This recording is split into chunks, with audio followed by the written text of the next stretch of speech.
Well, hello everyone. I wanted to just take a moment and give you a word of encouragement.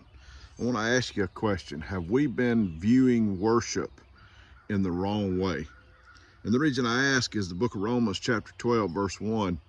The Apostle Paul says, I urge you by the mercies of God to present your bodies a living sacrifice, holy and acceptable to God, and this is your spiritual act of worship. Then he goes on in the second verse and says, don't be conformed to this world, be transformed by the renewing of your mind.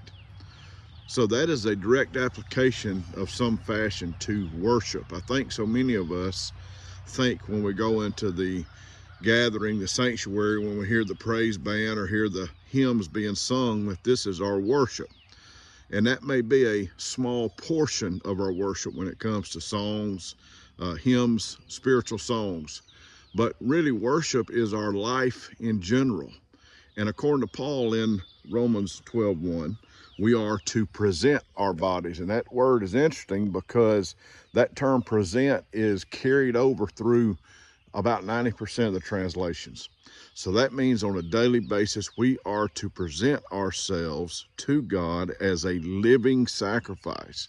So I would propose this to you, rather than simply think about worship being part of singing, raising your arms, other things, praise bands, all these things. We need to be thinking about worship being what we do with fellow believers on a day-to-day activity. What do we do as walking in holiness? This is what true worship is. This is acceptable to God.